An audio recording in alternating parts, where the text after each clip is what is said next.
Welcome back to Dom's Corner, everybody. I am your host, Dom Martino, and today we are talking about Harry Potter and the Half-Blood Prince, the sixth movie in the franchise, and we've been talking about 1 through 5 here. If you haven't checked those out, please do so. And this is always the one, for some reason I always forget like what happens in this one until I rewatch it again. I don't know why that is, but it just seems to happen to me every single time. And then I get a refresher and I'm like, oh yeah, it's a pretty good movie. So yeah, definitely excited to talk about it again here, give you guys my overall thoughts. And of course I got two other panelists here today, but before I introduce them, please hit that like button below, subscribe to the channel, leave some feedback in the comments section, share this with your friends, and hit that bell for notifications. And without further ado, I will introduce to you, first off, is Mr. Adam Leach. Adam, how you doing today?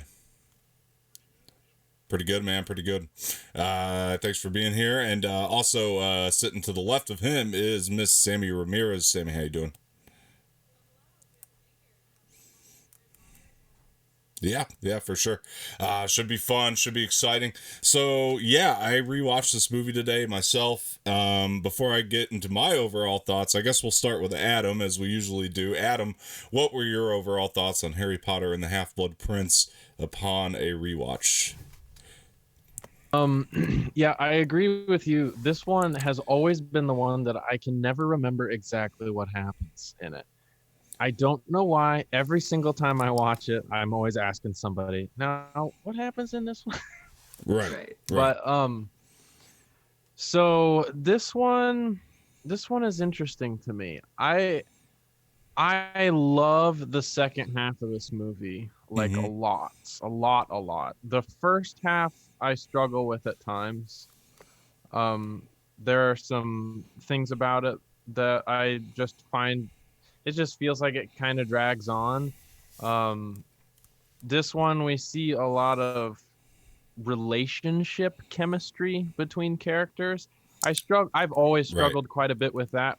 I find that most of the chemistry in these movies feels really weird to me. Like, I don't know, maybe it's an unpopular opinion. I never felt like Harry and Ginny had very much chemistry at all, even when Hmm. they ended up together. Interesting. I've I feel I that agree. Ron and Hermione have the better chemistry between the two, but Mm-hmm. even them at times feels kind of awkward to me. I've always felt, regardless of the fact that, Hermione is our lead female character and Harry is our lead male character, I've always felt that Harry and Hermione had the most chemistry.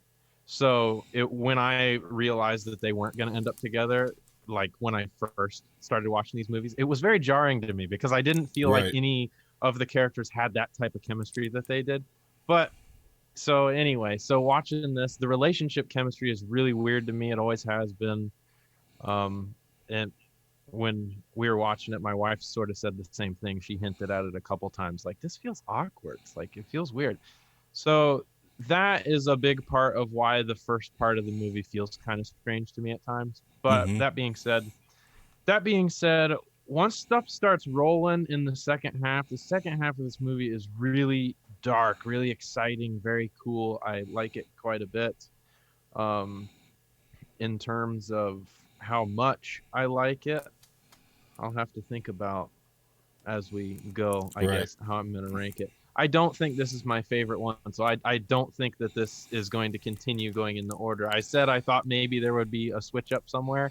I think this is the one where I think Order of the Phoenix for me remains my favorite thus far. So, Yeah, and I'll tell you for myself, I actually do have my ranking for this. I'll go ahead and give you that much first, I guess, and that is, so I'm still putting 5 at the top. I'm actually still putting 3 at number 2.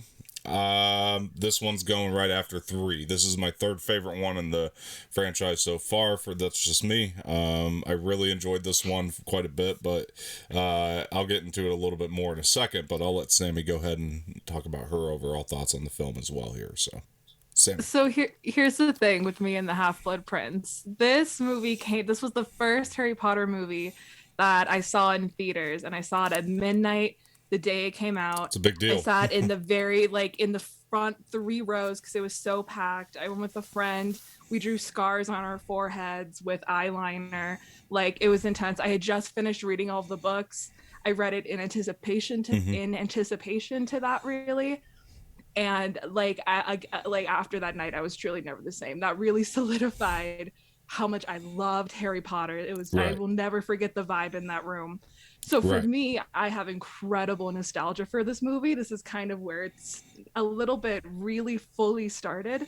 Um, and I still love it. I know a lot of it is rose colored glasses, because I do totally get what you mean by the relationship stuff, because I totally agree. I think Harry and Ginny in the movies are done is one of kind of the casualties of the fact that you had to just cut so much from the book in order to make this movie uh, a watchable length. And that's just one of the things they decided to cut for, I don't know why, but it's, I always loved their relationship in the book, and in the movie it just really falls flat, and it's kind of, it's part of their chemistry, it's their chemistry falls flat, and the way it's written in there just, it takes away from a lot, and I don't like it.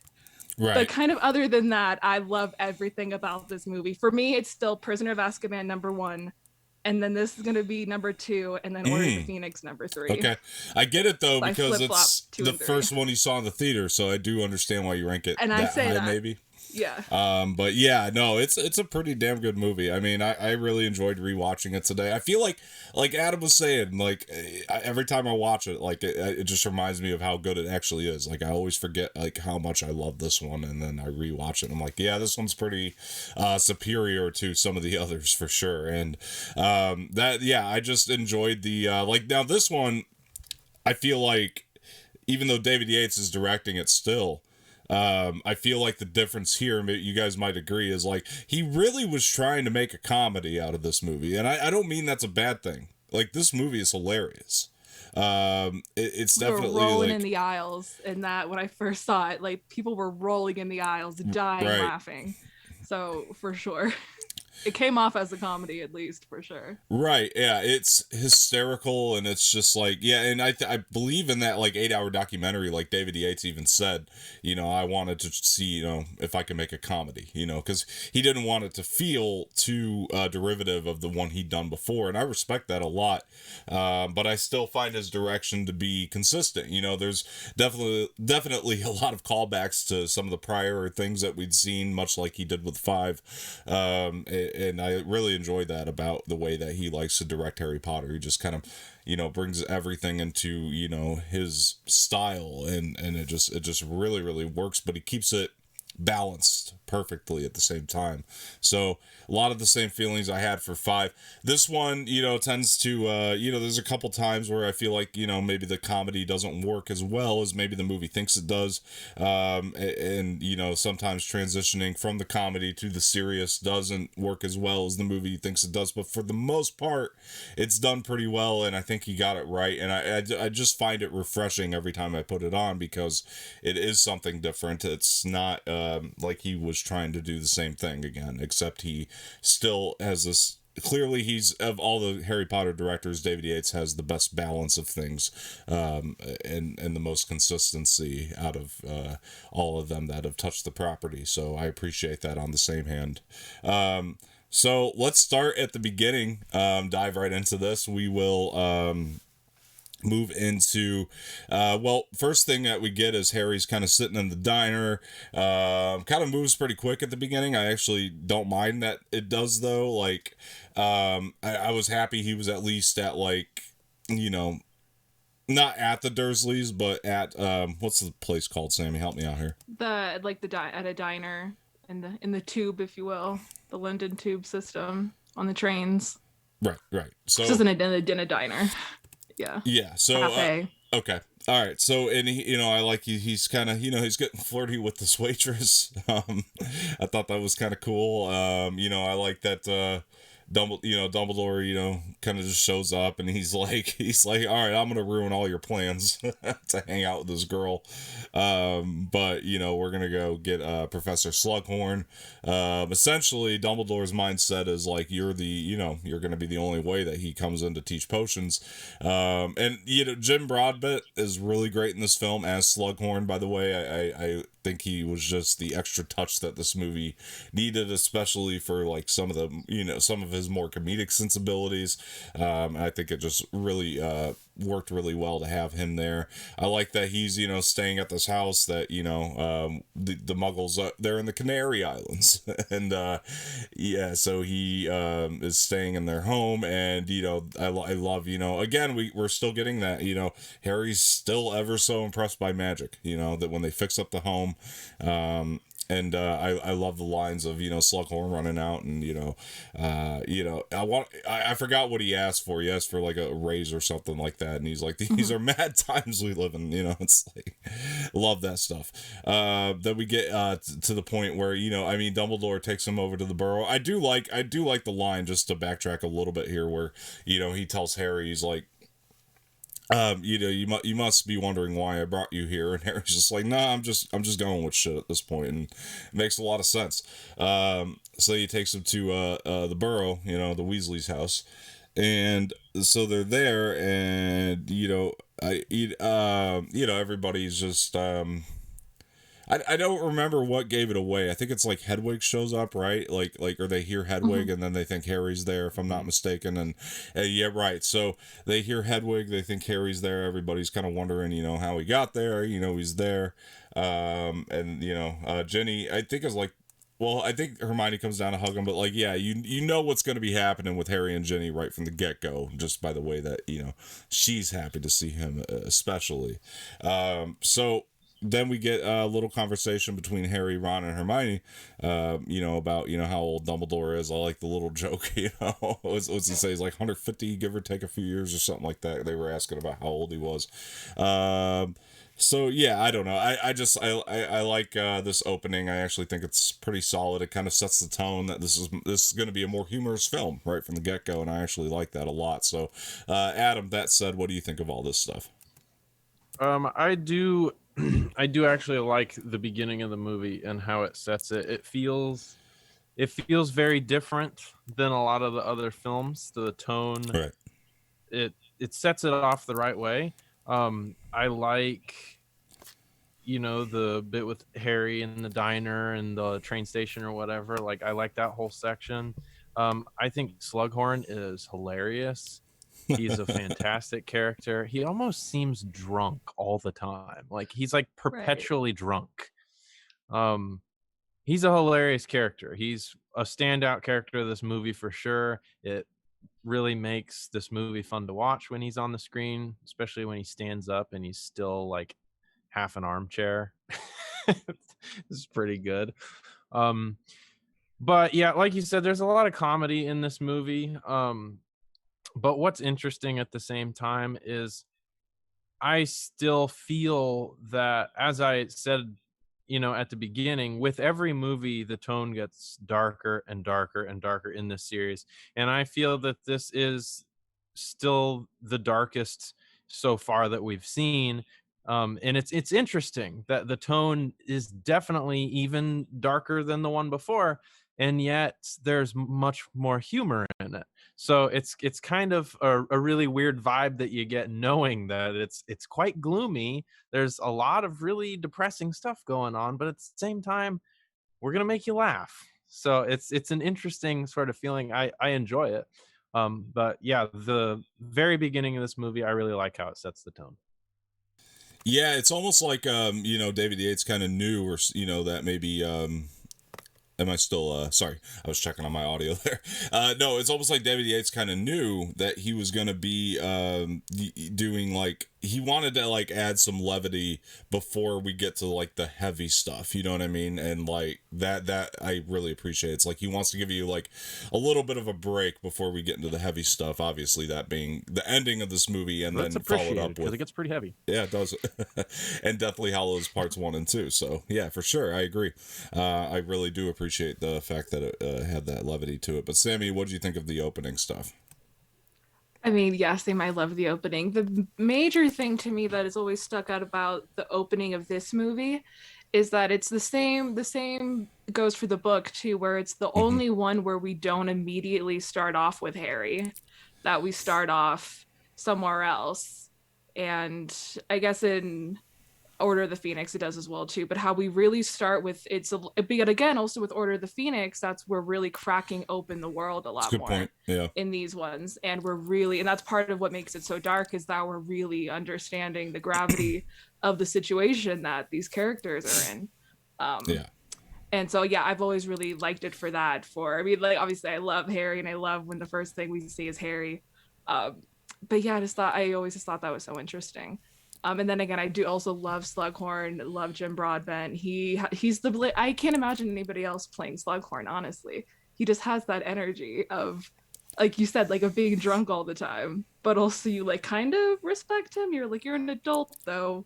I kind of respect you, but also you seem drunk all the time, sir. So Right. I could still like talk to you, and I mean, and like that's why, he gets so many students to, Yeah. collect, Yeah, exactly. Yeah. And he's like, yeah, Jim Broadbent's always great. If you haven't seen the movie The Borrowers, he's phenomenal in that movie. Like that's a childhood classic to me. And he was great in Game of Thrones as well. I really liked him in Game of Thrones. He always just adds a certain charm to, I feel like, everything he's in. Eddie the Eagle being another one. But yeah, and then we get like, this is kind of what I mean by like sometimes the transitions I feel like don't work. It's not that I don't like the scene, but we get this very odd transition over to the Snape, and Bellatrix, and I can't remember Malfoy's mother's name. Sammy, help me out here. Narcissa, yeah, Malfoy. Yes. And rest in peace, by the way, Helen McCoy. That's right. Died last week.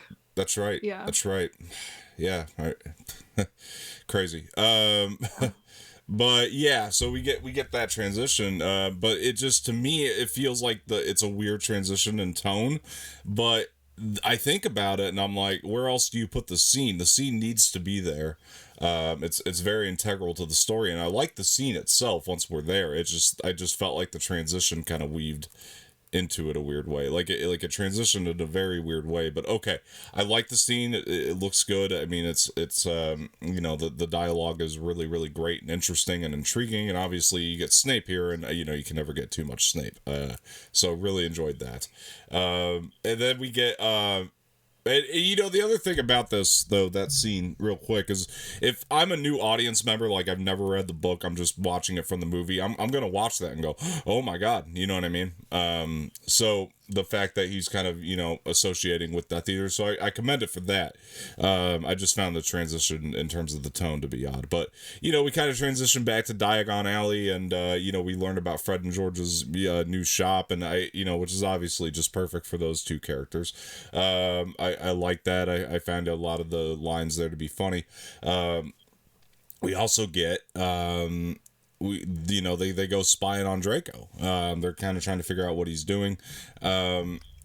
So I love this stuff. That's like, I like how it like, it's weird because I was like transitioning into like that darker stuff from the levity didn't really work for me as far as the transition goes, but then transitioning out of the darker stuff into the levity kind of really did work, and then going back into the dark, like all that really worked very smoothly. It was just that first transition that I found to be a little bit off-putting. And then we get on the train and we're heading over to Hogwarts, and then we get more of Harry spying, trying to figure out what's going on with Malfoy. He gets under the cloak. Glad to see the cloak again, by the way. Hadn't seen it for a few films, so it was pretty cool. And then so he goes under the cloak, goes and spies on Draco, and then Draco catches him and pretty much kicks his ass. Let's be real, or at least he beats him up pretty good. So then we get over to the carriage ride part of it, and I love the Luna Lovegood scene where she's gonna fix his glasses and she uses that spell, and just the way that Daniel Radcliffe reacted off of it, I just thought that was hilarious. Really, really good. And then once we're in Hogwarts is where things get pretty interesting to me, because Dumbledore's kind of opening, what would you call that, I guess, speech to the school is very different this year, and very dark stuff. And the stakes are going to be high the second that he mentions the name Tom Riddle as openly as he does. But he, I feel like he feels like he's more in the right to this year more than ever, because now everybody knows he's back. So he's like, I'm just gonna say it straight out. But he tells the story of Tom Riddle, and I love how that the mood in the room just changes the second he says the name Tom Riddle out loud. But yeah, Adam, what do you think of all this stuff? Yeah, obviously, I like the scene with Snape. Any scene with Snape in it, I'm gonna enjoy. Yeah. And it's really important for continuing to build his character. Yes. So I really enjoy that scene. It's very important. And yeah, Harry, that bum, he had to be on top of the rack, and he had to move this so that Draco saw him, and he got his butt kicked for it, but whatever. Yeah. So I was gonna say, then when Luna fixes his nose, I feel like it would have been way funnier because she said that she hadn't fixed noses, only toes. I thought it would have been way funnier if his nose turned into a giant big toe, but that's funny. just me. I thought it would have been way funnier if she had to try twice because the first time it turned into a toe. Into a toe. Missed opportunities. Missed opportunities. For sure. Honestly. I was gonna say, I forgot to say something. This movie, for some reason, is the one movie so far that my TV seems to have a hard time figuring stuff out on. It's very noisy on my TV. Huh. Really? I don't know what it is. I tried to look it up to see if anybody had any problems. I saw a couple people mention something. I think it's because it's almost like they put like a haze over this movie. Like everything is almost like bloomy. Like if you know what a bloom filter is, like for pictures or movies or whatever, it's almost kind of bloomy. And I don't know if it's like my TV trying to sharpen it because it has some sort of misty filter over it. But I see, like, especially in when the screen is dark but there are really bright areas, it's like really noisy, like there's grain everywhere. I had to change some settings on my TV to lower it down, but I thought that was interesting because this was the only movie that did that, and we turned it on and we were all like, what the heck, everything is like super grainy. So I don't know if there's something different that's just making my TV work harder or not. But so I'll ask you a tech question, I guess, as far as like just to go off on a quick tangent here. So do you have the 4K remaster of the movie, or I don't have the remaster. I just have the Blu-ray. Okay. Well, the only reason I was going to ask is because to me, like, I thought that this was the best looking one, but I've also been watching them in 4K, so I don't know if that has anything to do with it. But yeah, I mean, it's but your TV itself is 4K, right? I mean, like, I don't know if you've had it, like, have you had it calibrated or anything like that? No, it's a brand new TV. It's a 4K OLED, and obviously I don't have the 4K remaster, so I'm watching Blu-ray on a 4K TV. But I just thought it was interesting because like Order of the Phoenix, which is only a couple years before this film, it looks great. Yeah. So I thought it was really weird that a couple years difference, I put in another movie and it looked completely different. Yeah. I almost felt like I was watching a DVD copy. It was really bizarre. Interesting. I mean, the only other thing I could say is, like, sometimes I don't know, I have to go in and check the settings. Like, sometimes I'll put, like an HD copy on and it'll go into standard definition, which I don't think is actually 1080p. So maybe that might have been in it, but I don't know. I'm watching it in 4K. So to me, it was maybe I'll hook it up to my other TV and see if it does it. Yeah, it's interesting. Or get my hands on a 4K version and see what happens. Yeah, I mean, I don't know. I mean, sometimes it's just something that needs to be calibrated differently on the TV. I don't know. I mean, it took me a while to actually tweak my TV the right way. But yeah, anyway. Samee, what do you think of all the stuff that we were just going over? So this is some of my favorite stuff in the entire movie. I love the entire subplot of the fact that Draco was chosen by Voldemort himself to kill Dumbledore. That is such a huge thing to happen, and again, it's all because his dad was unable to get the prophecy in the last movie, and again, it just adds so much to the whole world, but also for the character of Draco himself, that this just seems like, it just always seemed like the proper place for his character to go, and it just made him so much more fascinating, putting him in this situation. And I get all the stuff with Snape as well, like looking back on it, you know, truly playing the double agent Right. in all of these situations. Yeah. And honestly, some of my favorite things in the entire movie involve Draco and Snape. Yeah. That honestly might be my favorite. Like my favorite plot of this movie is that for sure. Yeah. And do you kind of want to slap Adam in the face after bitching about how it looked on his TV after you had to watch this on a phone? Yeah, I had to watch this on my cell phone, okay? This is how I watched. So, and it looked beautiful. I wish you could see what I was talking about, because it's weird. Like it was like I could almost see zones of like white snowy noise like everywhere. And once I pointed it out, like my wife and her friend couldn't unsee it. It was so distracting. Right. Like it was like everywhere. Do you think they would have noticed it had you not pointed it out though? Because like I feel like guys like you and I look for shit like that. They probably don't. I think Megan did. She didn't think anything of it. I don't know that her friend would have, but it was within the first 10 seconds of the movie. I was like, what is happening? Yeah. If she wasn't your wife, I mean, do you think she'd notice shit like that, or is it because you point that kind of shit out to her all the time? I think it was obvious enough that most people would notice. All right. Fair enough. It was pretty obvious. So I want to get my hands on another copy of this movie and see what happens, because it was weird, and none of the other movies have done it. Yeah, no, I thought this one was gorgeous. I did have that problem with Cheers today. I signed up for my free trial for Paramount Plus today, and I was having that same problem with Cheers, the pilot episode in particular. The rest of them look great. Is that on Paramount Plus? Yes, it is. Yeah. Interesting. Yeah. Huh. Nice. I love the pilot of I Cheers. honestly am probably going to cancel Hulu and keep Paramount Plus, because I'm telling you, the library for Paramount Plus is incredible. I was blown away. I was like, okay, most of this, it has pretty much everything I watch on Hulu and then some. So like, why should I keep Hulu at this point?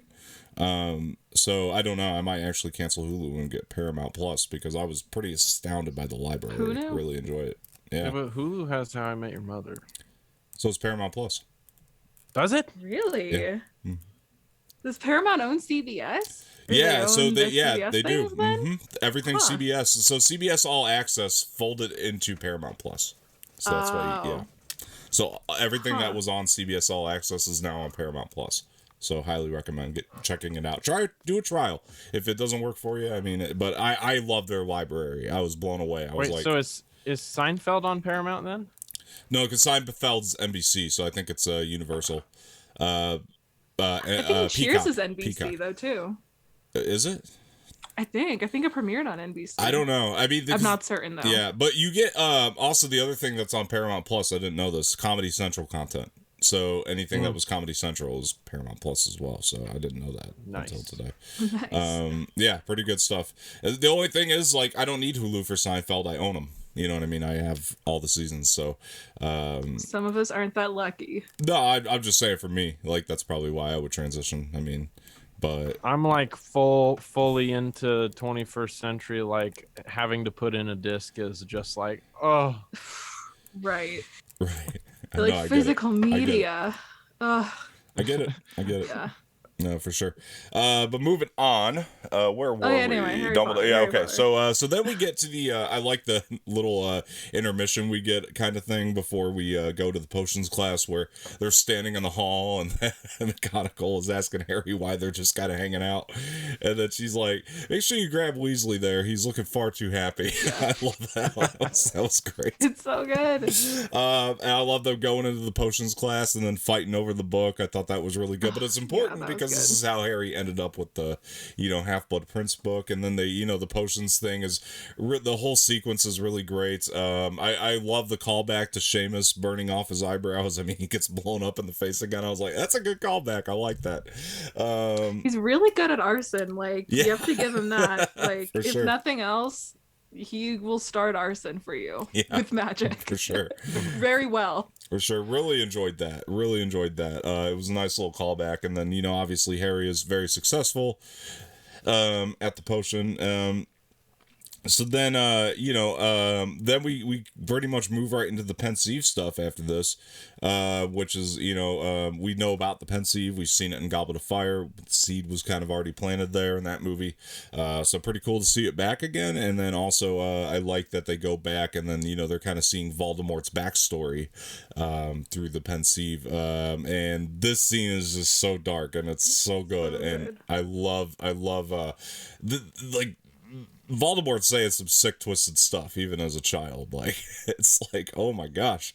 And should have been a red flag. And, you can kind of see on Dumbledore's face. It kind of was, but, Dumbledore, in my opinion, kind of made a mistake just by, bringing him over to Hogwarts anyway. But I know he's trying to help everybody. I get it. But that's a hot take. That it was a mistake to bring him to Hogwarts in the first place. Well, yeah, I mean, like, look at what's going on in the scene when you really observe like this stuff. And, but can you imagine what he would have been like untrained? Yeah, that's a good point. Like he would still have that magic. I don't know. I mean, like untamed and untrained. How much worse can he get? You would have less knowledge, right? I don't know. It's interesting because, like, and like when Dumbledore's getting ready to walk out of the room, he kind of looks. You know what I mean? Like he knows it's a red flag. So I just feel like, yeah, it was on one end it's a mistake, or like if you're gonna take him to school, I mean, something should have been done. Like more. I don't know. It's interesting. Like lock him in a cellar. Yeah, something. Yeah. There was something wrong with the kid from the get-go. There just was. It's so clear from the beginning. Yeah.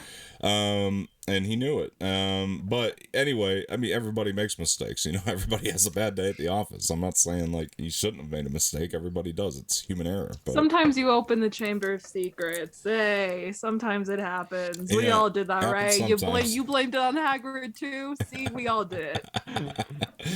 Oh, it's man. Casual things Tom Riddle did at school. So I guess the other thing I wanted to point out real quick before we move on from this scene is I like before they go into the pensieve that Dumbledore like takes his interest in Harry's love life and he thinks that he's dating Hermione. I just thought it was a funny little thing. It's almost like he's trying to get to know Harry, before he ultimately goes out at the end, which we know he knows is gonna happen at this point. It's just I like that, you know what I mean? He's really trying to like get to know. He's got an important job to do with Harry, but he's also trying to get to know Harry the person a little bit more. You know what I mean? Just it's almost like something he just wants to do before he dies. But I found that confusing when I watched this movie for the first time. Because I don't think I had read the book at that time. So watching it for the first time, I found that confusing because, like I said, I had never really noticed that much chemistry between Harry and Ginny. It never crossed my mind that they would ever be together. And I always thought that Harry and Hermione had chemistry. So me too. When I was watching it and Dumbledore was asking about him and Hermione, to me, that felt like almost like foreshadowing. Like it felt to me like they were planting a seed of what might happen in the future. And I wanted them to end up together. So I was like, okay. So then in the end, when it ends up being Harry and Ginny, I'm like, what's this crap? Well, no, in all honesty, it's interesting because I feel like when you see these, that's the other thing. I feel like these movies pushed the Ron Hermione relationship more than the books did.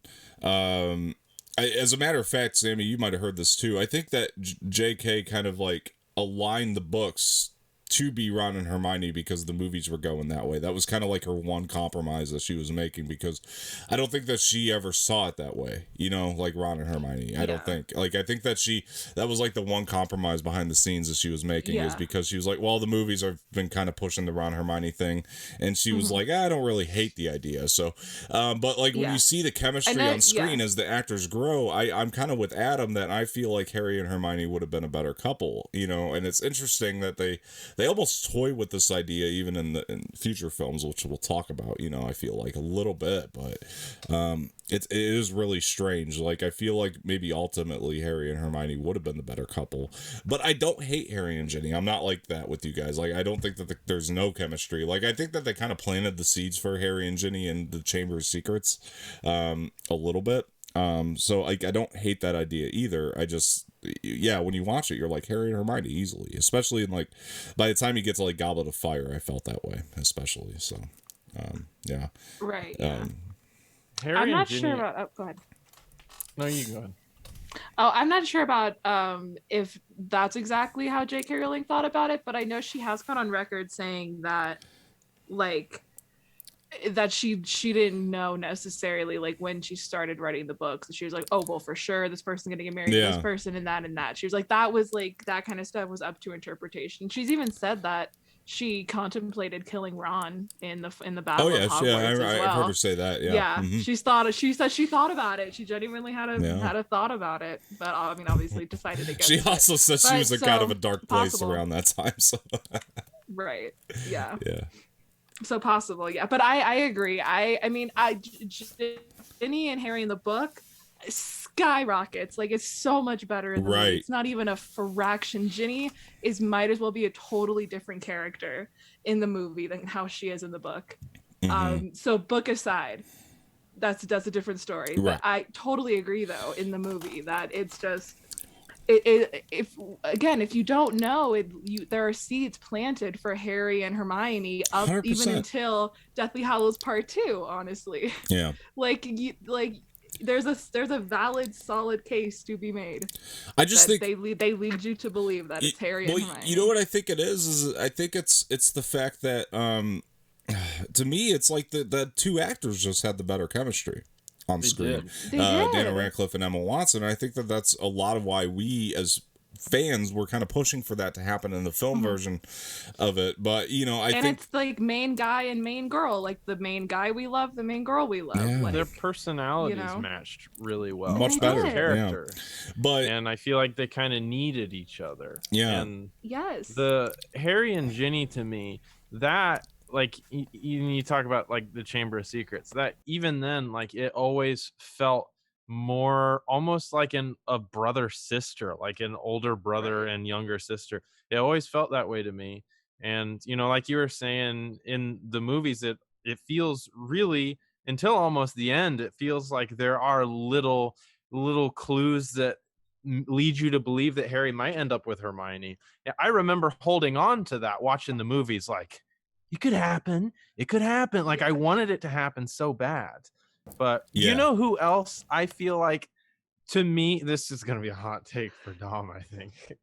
You know who makes more sense in my mind, chemistry wise, in terms of watching the movie, than Harry and Ginny? Harry and Luna, to me, had way more chemistry than Harry and Ginny, because every time Harry and Luna are together, they have some sort of moment where they're either talking, like, philosophically, or they click, or have some sort of life advice that they're giving to each other. And I remember seeing them converse and thinking, I could see it. Like, she's weird, but they have a weird sort of chemistry. And Ginny, I always felt, was kind of an awkward character. And the moments in this movie where it obviously feels that the relationship is building, it feels really abrasive to me, because I never felt that before this movie. And then all of a sudden it felt like, here, this is happening. And it's just like shoving it in your face. And I'm like, this feels awkward. Yeah. I'm on your side, Adam. I am 100% on your side. I am on your side. Adam, you're a good friend, and I respect your opinion. So again, book Ginny different situations. Things play out differently. She's literally might as well be a different character. Yeah. We're talking movies. Did you guys have anything you wanted to add about the pensive moment as well? Not really. I just really like it in general. I think it's really cool. It's very dark. Going back and getting to see that memory, it's really neat. I remember watching it for the first time and thinking like, this is so freaking dope. Like the fact that it's even possible that they can do that is just so cool. It's just another piece of the Harry Potter world that's just wild to me. Yeah. So yeah. Mm-hmm. Yeah. Samee? No, yeah, pretty much same. I just echo everything you said. It's always just so cool. And then again, the kid who plays young Tom Riddle was always, I thought, was really good.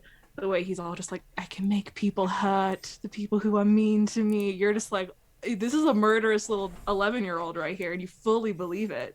Right. You're like, oh, he will set me on fire if I look at him weird. I believe that. Right. I just wish there was more of it. I just wish there was so much more. Again, in the book, we get so many more scenes like that. We see so many more memories, but yeah. I just wish there was more. Yeah. How does Tom look so young and so old at the same time? That's part of it, honestly. Like, it's really weird. Right? No, I almost feel like he has more life experience than me, but he's 11 years old. Like, I'm intimidated by him. He's got the Benjamin Button thing. It's like he's a scary grown man who has seen stuff, but he's an 11-year-old.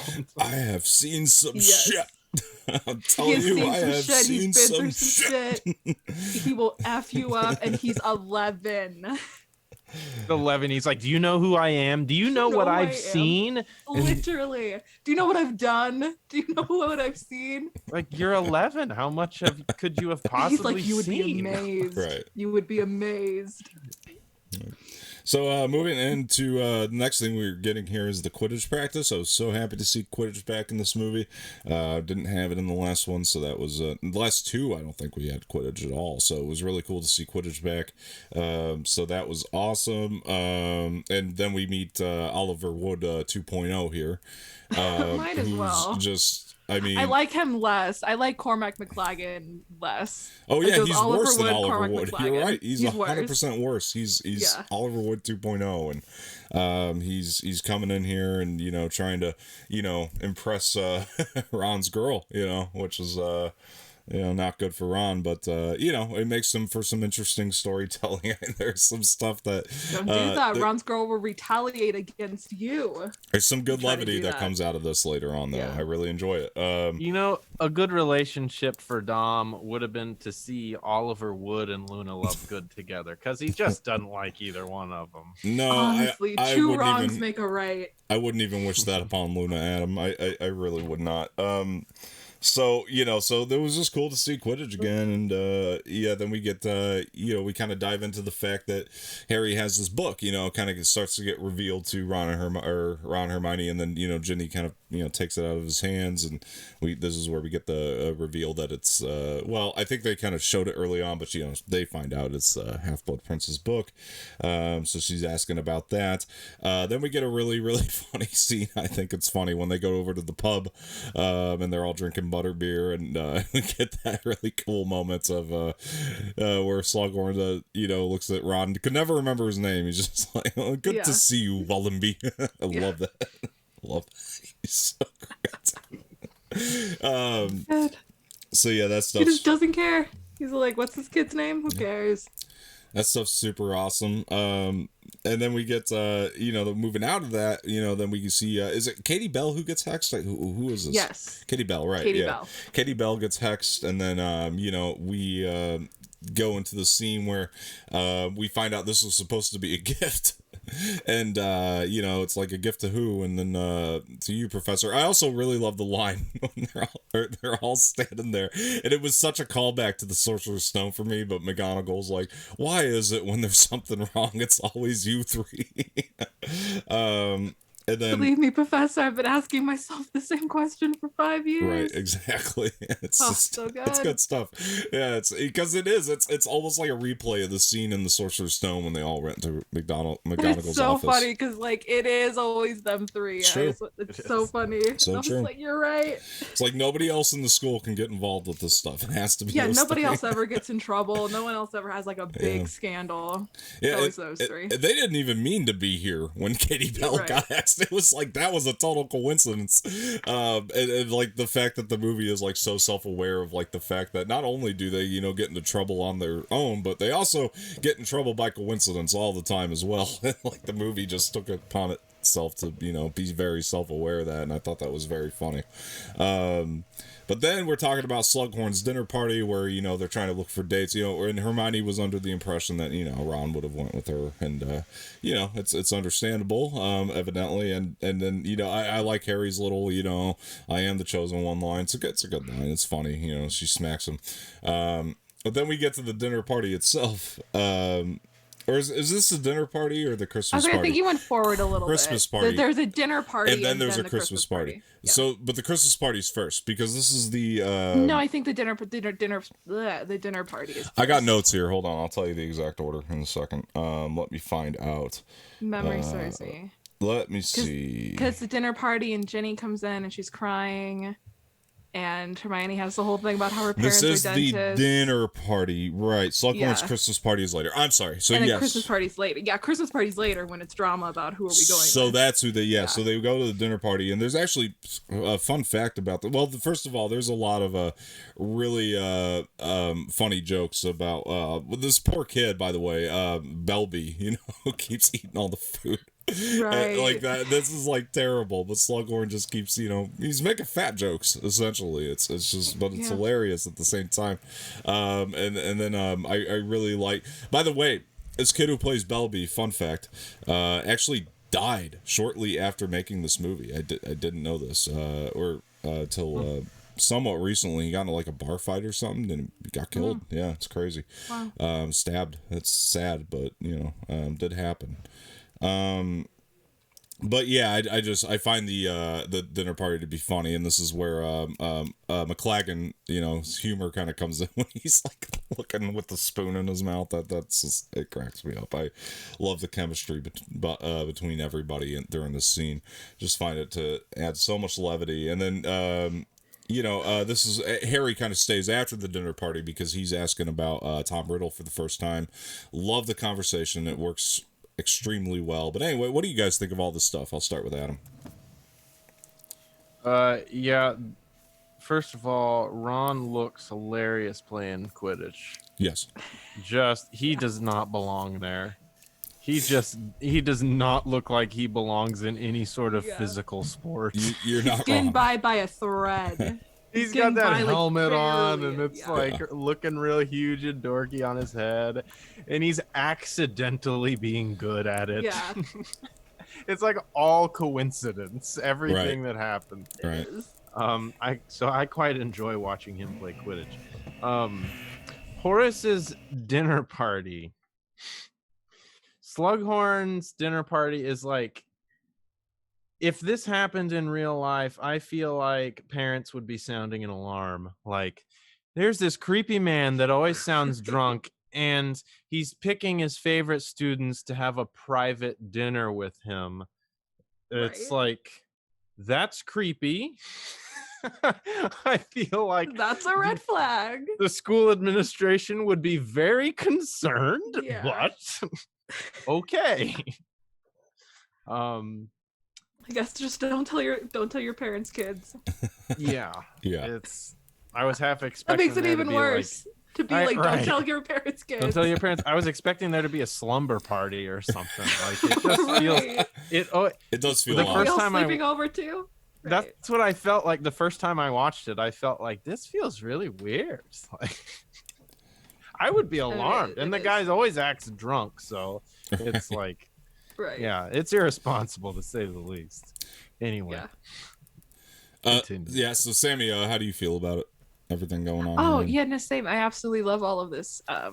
All of the things. We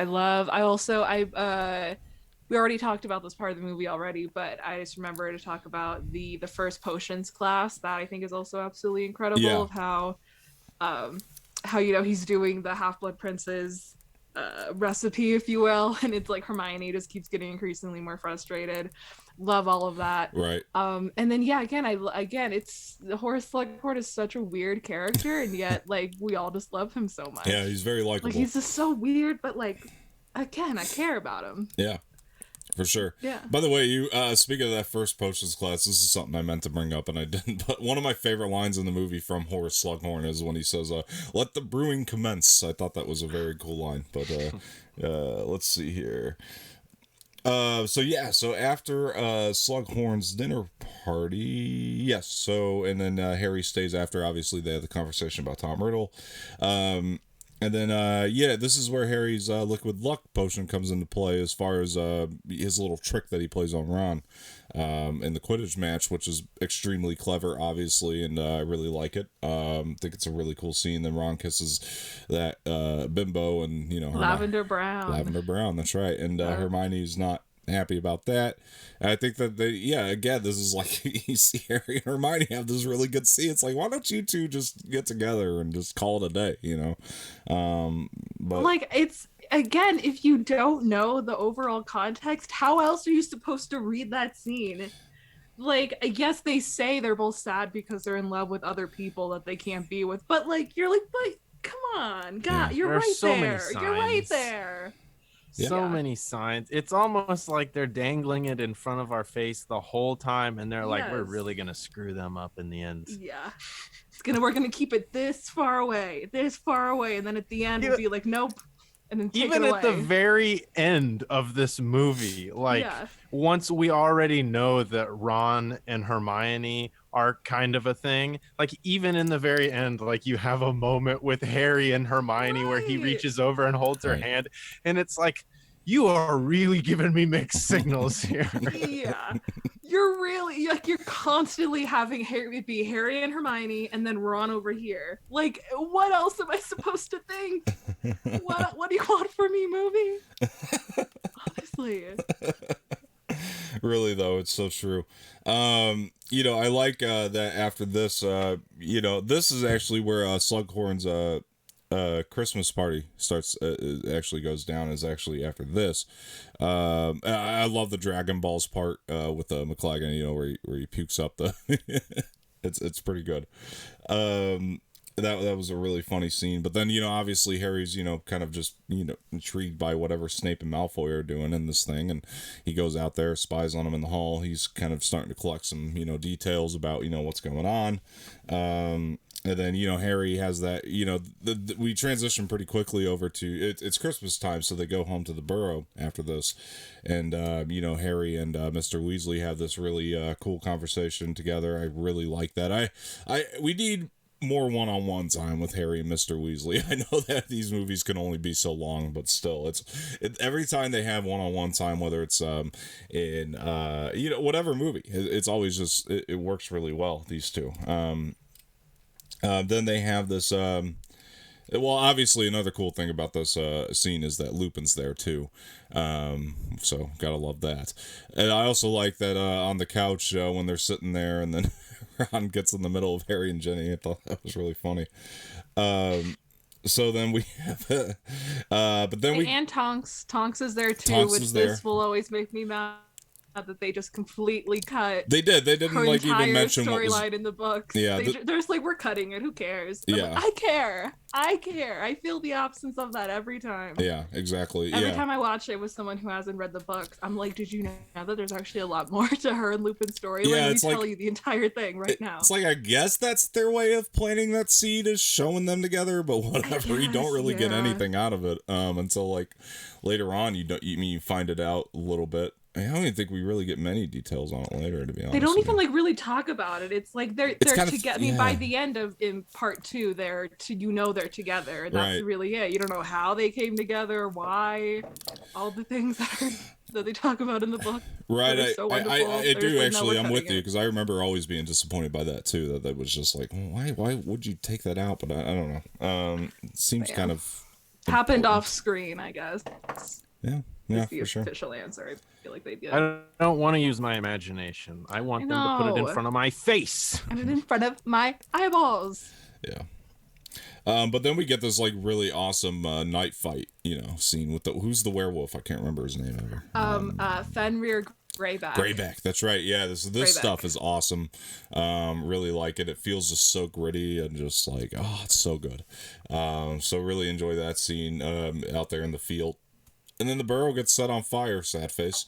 But it doesn't matter because it's rebuilt perfectly in the next film. Cry face. They must have had good insurance for Yeah. a poor family, because the house gets rebuilt like to a Honestly. T. It's pretty incredible. Because I assume some of it is magic, right? That can't all be magic. It's not like any No. magical, because there's homeless magical people. It's not like you can just build a house, Right. you know. Right. It's gotta be something else to it. You got to have good insurance. Good like- insurance, yeah. Well, Yeah. he does work for the ministry, so I can imagine that That's that true. helps out. He probably does have good insurance. It's Yeah. true. Yeah. I mean, in the Muggle department, but misuse of Muggle But I'm artifacts. sure it's still not bad. I'm sure it's not a bad insurance plan. I'm sure they get dental. It's got to be good. This house is humongous. Like, I don't understand it, because they're supposed to be this poor family. This house is huge. It's a house I would live in any day. Are you kidding me? This house is amazing. To be fair, they have like 7 children. To be fair, there's like 9 people living in this house. It is the crappiest mansion I've ever seen. But that's a really good way to put it. It is. Yeah. It's true. Come on, it's amazing, Yeah. this house. But anyway, I'd that's live there. Like, if I had the choice to live in the Wizarding World, I'd be like, cool, can I just go live at the Burrow and have Molly Weasley take care of me? Because that's it. That's it. I'm good. After that, I'm satisfied in the Wizarding World. Exactly. Then we get the second pensive scene. Kind of moves right into it. But yeah, it's a pretty cool scene. But this is where we kind of get it kind of like, I like the sound design here, where it's like, you can hear them, but you can't. I can't think of like a good way to put that. But like when you're saying, it's kind of like a ringing, like a bell. It's really cool. It's really cool. Yeah, it's really well designed, and I really enjoy it. So yeah, this is like Dumbledore's like, yeah, remember I wanted you. I told you Slughorn was gonna want to collect you, and then Harry's like, yeah, do you want me to let him? He's like, yeah, we need to find out what this is. This is integral to everything, and. So Harry, then of course confronts Slughorn again. Slughorn gets pissed. He's not happy about with it this time.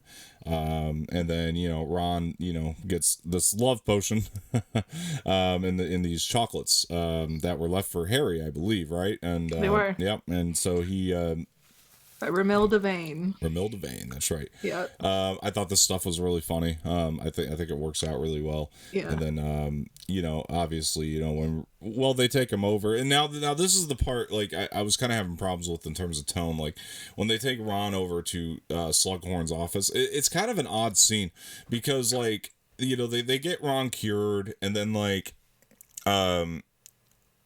he's cured, and then they have this like moment where he passes out, and then it gets like super intense for a second, and then he's just like laying in the hospital.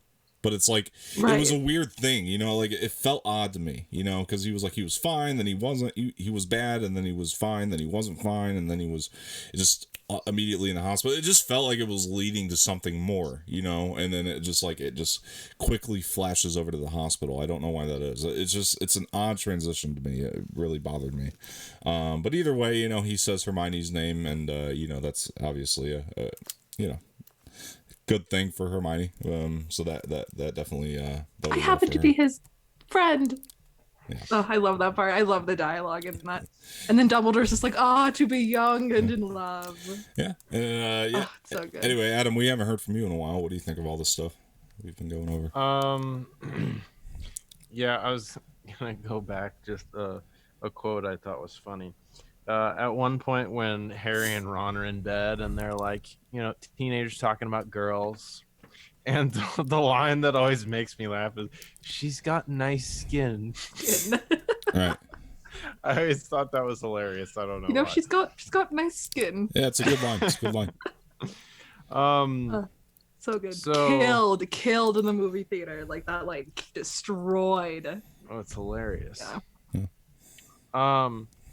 There's a scene somewhere in here I made note of when they're in like, I think they're eating in the big hall or whatever, and the kids are tossing around the, what's it called, the big ball. I think it's from Quidditch, the bludger or whatever. Right. Yeah, bludger. And they're tossing it around, and the sound effects are way too loud. Like the sound effects are like the camera's panning away and they're getting further and further away, but you can hear them tossing around, and it's like and they're just like holding it in their hands, tossing it back and forth. Every time I watch this, I forget it and I laugh every time I see it. I'm gonna pay attention for that next time I watch it. I'll try to pay attention. I know. to I'm that, gonna 'cause I don't rewatch remember that. it. Yeah. Like just that part. Okay. Anyway, and then so when we're at the house, I think it's funny, Lupin arguing with Harry. I always think it's funny when people don't listen to Harry, because it's like, has he ever lied? Has he ever steered any of you wrong? Like, Right. and he's telling them about something that he heard straight from their mouths. Yeah. He's trying to tell them about Snape and Draco, which he literally heard with his own ears, and he's just not listening to Right. This is this is Lupin's, of all people to not believe. Right. Like, this is the kid that you should be believing, who is at the center of everything, and they're just gonna we're just gonna dismiss that. Yeah. This is Lupin's Count Dooku moment in Attack of the Clones, when Anakin's trying to tell, not Count Dooku, Mace Windu, where he's trying to tell Mace Windu about, you know, how Count Dooku is innocent. Or not innocent. He's trying to tell Count Dooku that Mace Windu that Count Dooku is the one causing all this, and then Mace Windu's just like, that's impossible. You know, it's like, this is that moment for Lupin, and it's actually kind of out of character for Lupin now that you mention it. So it does kind of bother me just a little bit in that sense. I mean, not gonna I would lie say to the you. only pushback I'd say is that maybe then he learns his lesson, because I'm just at the beginning of Deathly Hallows Part 1, that's a thing that Lupin says, that the last thing Dumbledore said to him was to trust Harry, was to make sure he always trusts Harry. He learned. So maybe it was he did that and never not trusted him again. Always believed him after that. He learned. I just feel like the Lupin that they've introduced to us over the course of these movies, this just feels very out of character. Maybe if we'd gotten more Lupin in this movie, and like, you know, we could have like built to that conversation, which we really didn't. It was just like it kind of transitioned into the conversation. Maybe it'd feel more natural going into it. But I do feel like they did kind of, you know, slack on the amount of Lupin that we got in this. So anyway, go ahead. The next thing I was gonna say was, so yeah, you got the Death Eaters flying in, and Harry runs out of the door, and I find it very interesting when I watch this, because we were talking about Harry and Ginny's chemistry, and how there's been almost zero chemistry this entire time, and when I was watching this movie, I still wasn't grasping the fact that that was a legitimate love interest, really. And they haven't kissed. They haven't expressed their love for one another or their like for one another. There's been like no context between them. And Harry runs out the door chasing Bellatrix, and Ginny chases after him like they're already married. Like, she's so worried about him, and it's like it's nothing. You haven't even said you liked him yet. Like, that's a pretty serious thing to do. You're risking your life right now. I don't know though, because it's still his best friend's little sister, you know, so I do wonder if maybe he would have done it anyway. But, you know, and she was a part of the, you know, the DA, Dumbledore's army, as well. We got to remember that, like, regardless if he but yes, I don't know, I just feel like the DA to me is still like, there's still that presence of them in this movie, you know what I mean? Like, it's the fact that Harry runs out of the door and nobody in the house jumps up quickly to chase after him to help him. It's a good point. It's Ginny. Except Ginny. It's Ginny. Of all people, of all the powerful people in that house and the best friends he has in that house, Ginny is the one to run straight out of the door. True. Lupin, Tonks, both Weasleys, his two best friends, Ron's siblings, and nobody. It's just Ginny. Trying to sell it, I guess, you know? I mean, it's just, that's all it's really trying to do at that point. Well, so. I don't want to buy it. You know what, Adam? You don't have to. Yes. It's a free market. You don't have to. Oh, my gosh. Other than that, I was going to say, it's funny when Ron's like, that's just it. You can't break an unbreakable vow. And it's like, yes, Ron, that's why it's called unbreakable. And the girl drama with Ron. I can't stand that girl. Yeah. She is like, Lavender, oh my yeah. gosh. Man, I'm just saying, if a guy made a love potion from a girl, it would be like the equivalent of slipping ecstasy in her drink. It would be a bad look. Right. And she is straight up drugging this man. Yeah. But anyway, we'll just dismiss it. fine. Oh, it's just young love. They're just drugging each other. It's just young love. They're just Never popping each other drug someone? ecstasy. You never pop someone ecstasy? Like, come on. Right. It's not Come like, on. come on. Everybody done does it. it when they're 15 years old. Come on. Those darn kids. Those darn kids. Yeah. And he's like, these girls, they're gonna kill me. I'm like, they literally might. They literally might, Ron. They might. Yep. You might want to think about that because they could. Yeah, for sure. Yeah. Whoa, what I just also fell? loved the. Oh, something fell. It's okay. Go ahead.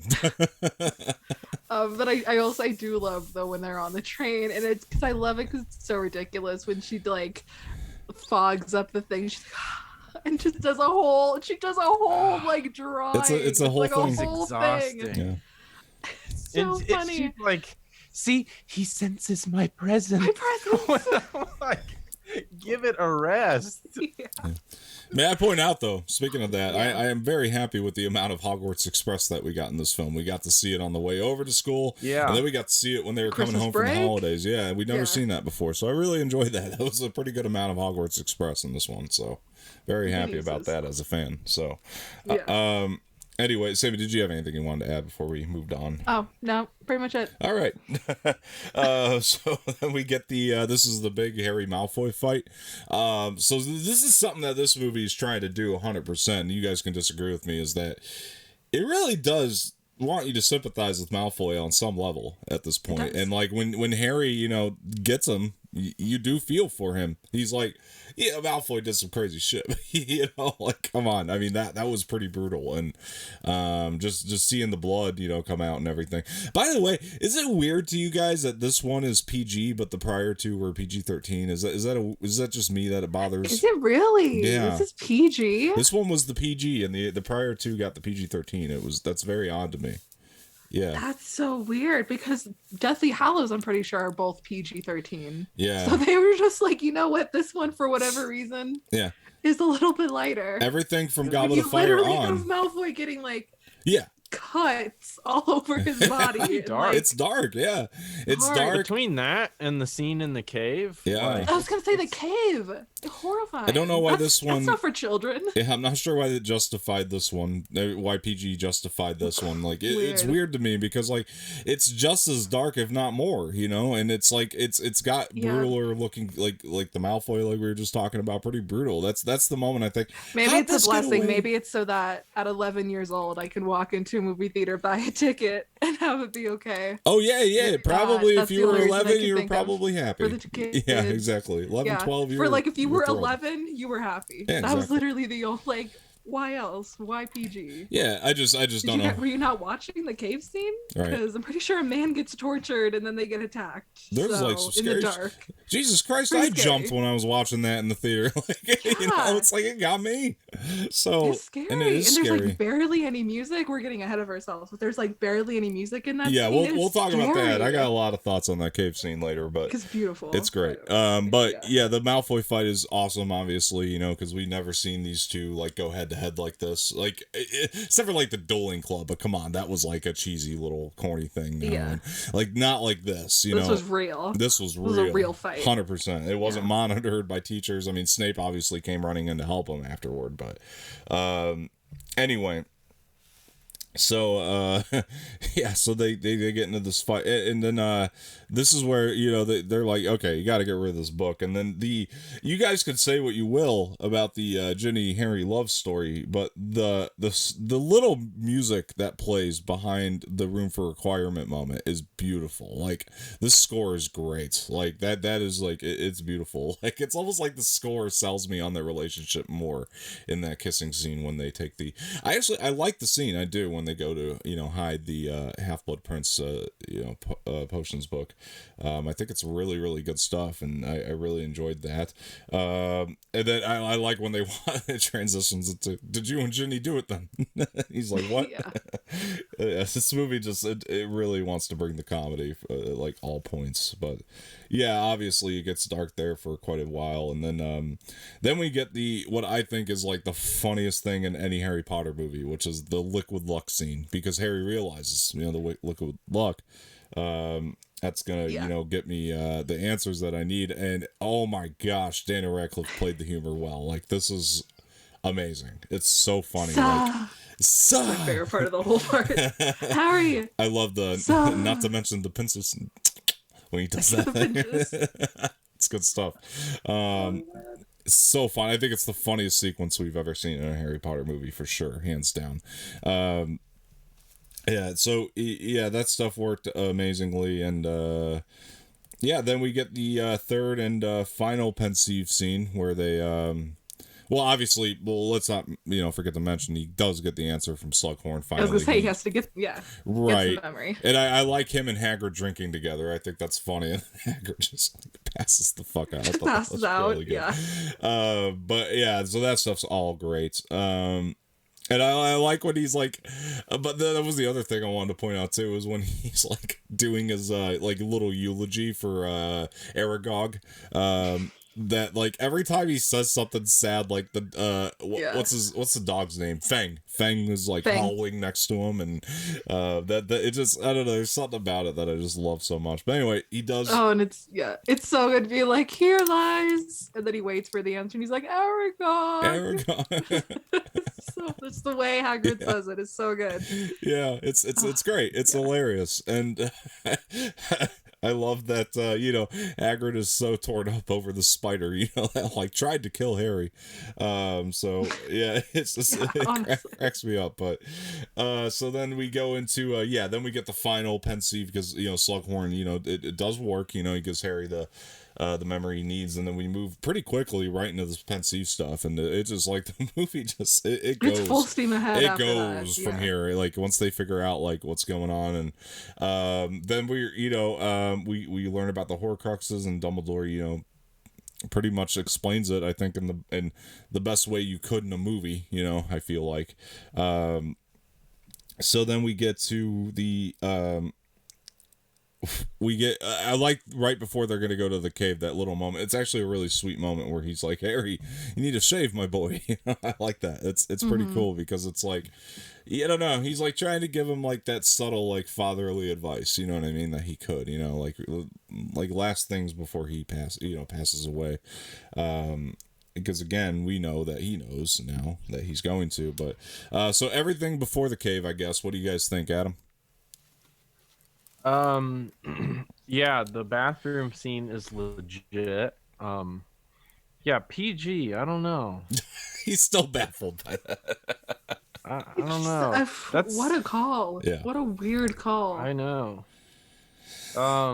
Yeah, that's an intense scene. I quite enjoy it. I like the look of sort of bewilderment on Snape's face when he sees Draco, because he knows that Harry used his spell or whatever.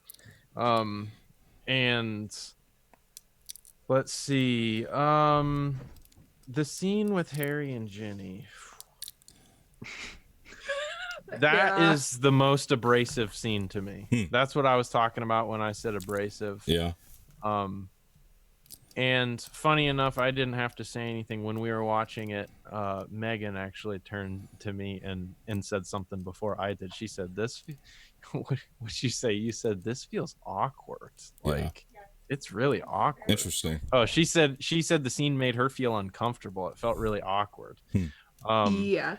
It's weird to me because it felt very intimate, and they had not had any moments even relatively similar to that, and then they were sharing this very intimate feeling moment. It just felt like it went 0 to 100 really quickly.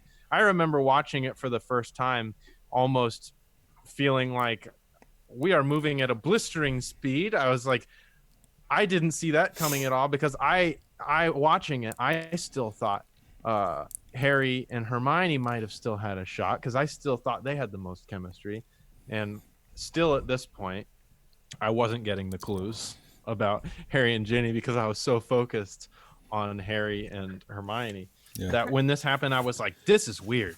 This is weird. I don't like this." Right.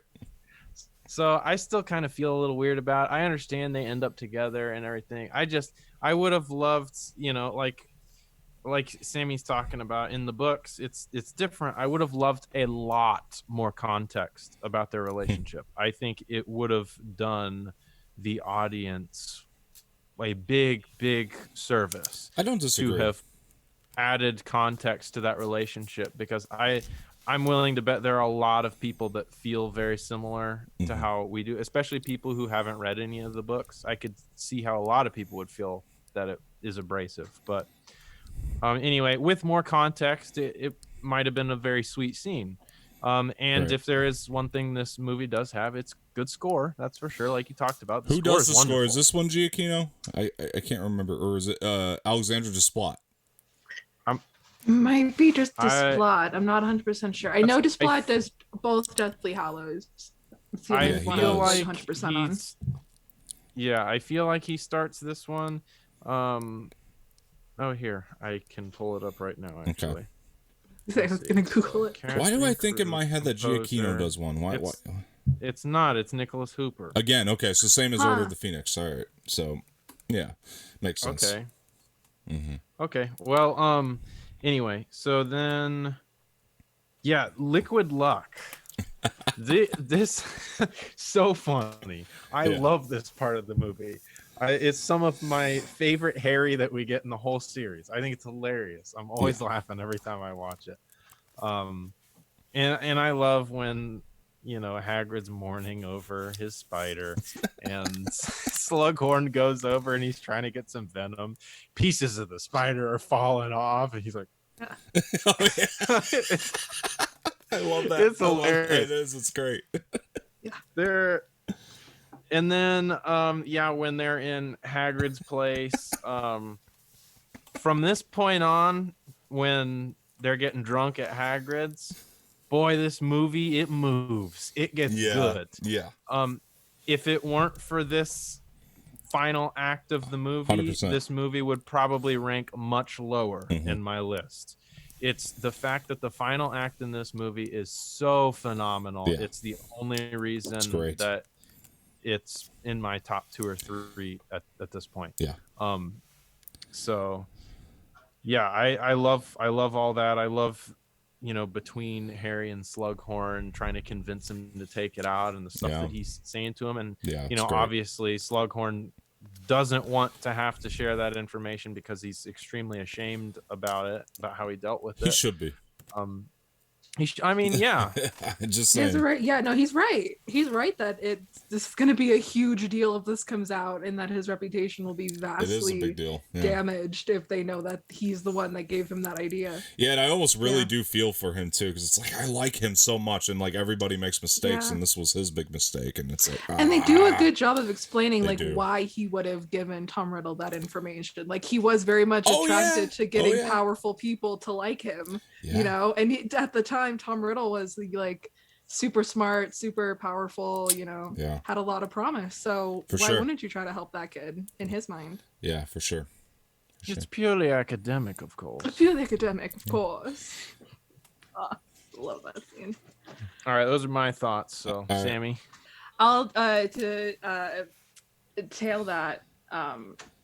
I always get, even on this rewatch, I get chills watching that scene of the pensieve with Slughorn and Tom Riddle, because to me that it just feels so much of, from that moment on, it's just we're going, it's just go, we're moving to the end. Right. And it's all just building up to that. And it's just something about that scene feels so, I guess, cool to me, I guess, at least, that we're really getting solid answers to questions we've had up until this point. And we're starting to figure things out. And Harry is too. So it's one of my favorite scenes in this whole thing. I always get so hyped when I watch it. Yeah.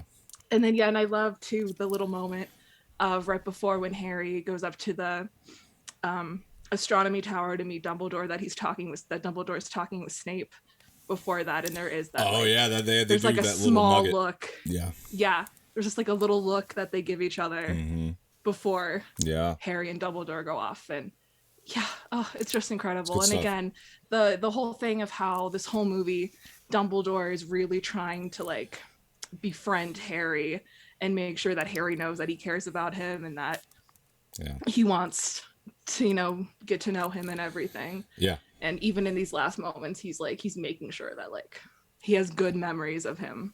Yeah. That Harry can keep. It's really beautiful when you think about it, for sure. Like, honestly, almost brings tears to my eyes just talking about it. Not gonna lie to you, but this movie is an emotional one. It is, for sure. It is. For sure. We'll get to that. This is the one movie that makes me like.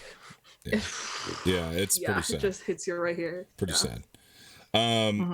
So let's talk about the cave. So for me, I'll say this: like, the cave, in my opinion, is the thing that, like, of all these movies, all the books, it's the one thing it came up and it was like, this is exactly how I imagined it would be.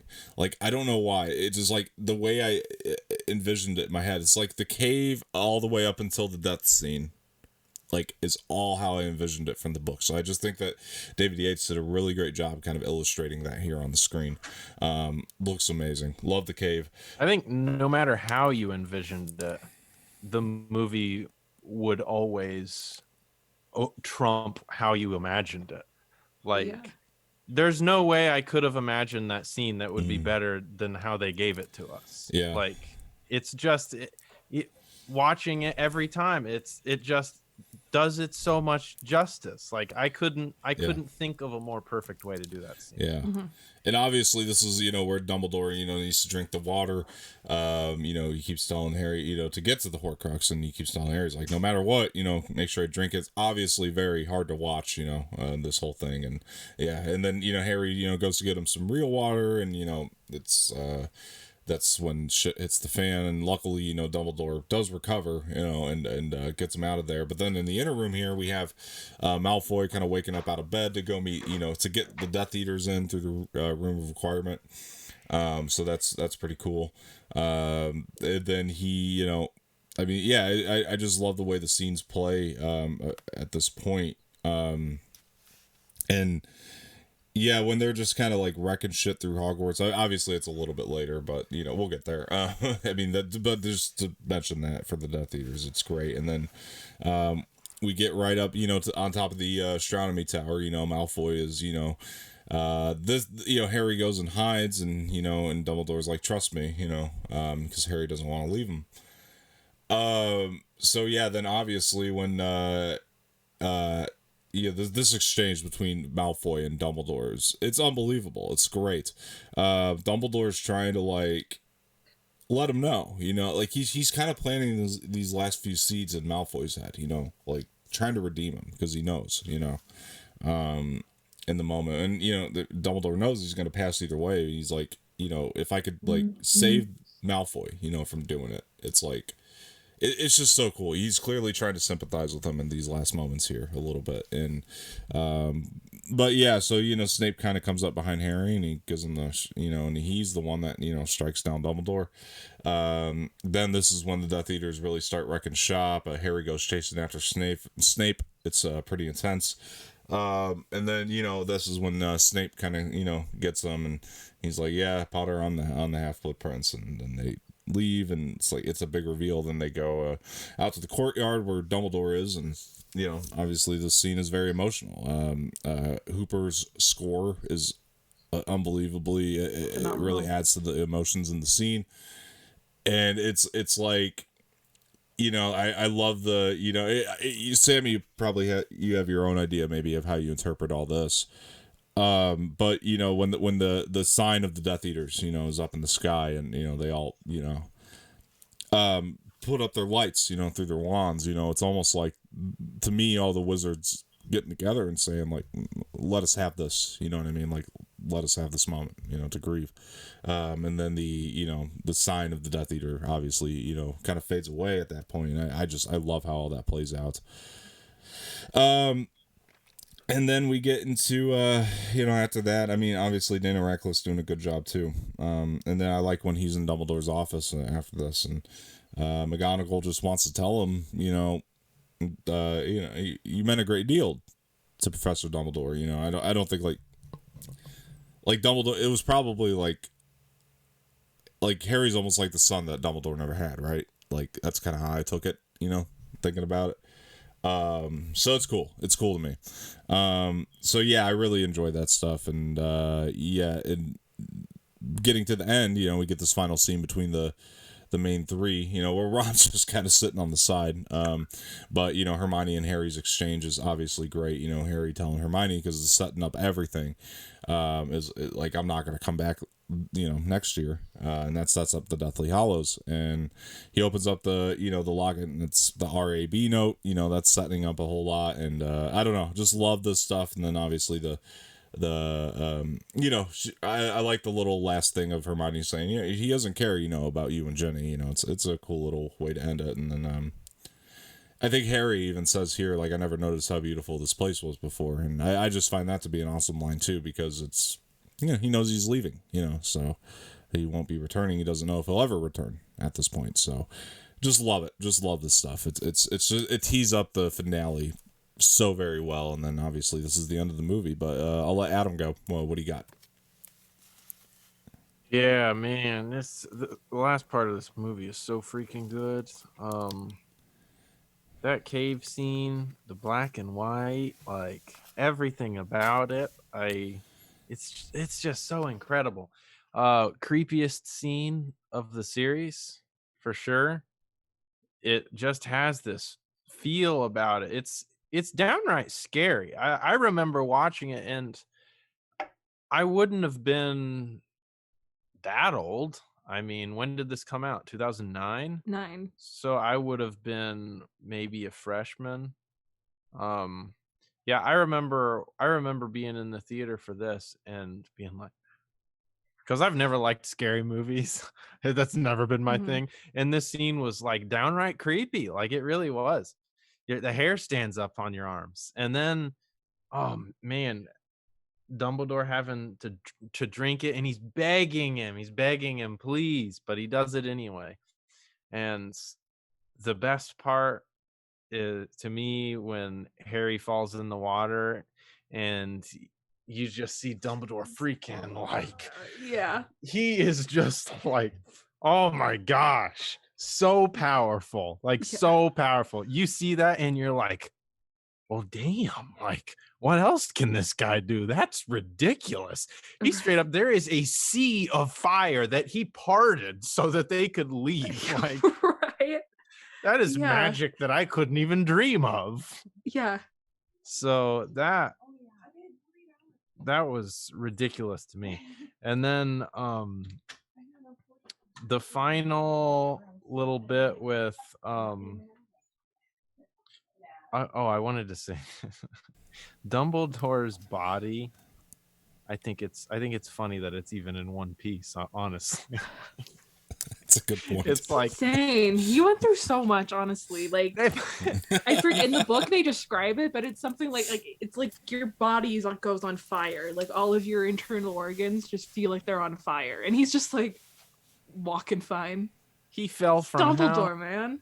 Yeah. He and then in the end, he falls from how high, and his right. dead body. His dead body doesn't even look bad. Right. He's Harry goes up to him, and his face is all fine. And it's just, and I'm thinking, if this movie was rated R, his arm would be over there, his face would be flat. Well, we really only saw the top half. What we didn't see is that his legs were all the way at Hagrid's hut. Like, we didn't see that, so they just decided to show us the top half. So even if he landed on his feet, straight up, his femurs would be through his shoulders. Yeah. From that height, it's, oh my gosh. Do you think Mark walked out of the theater when Dumbledore died? Do you think he was mad?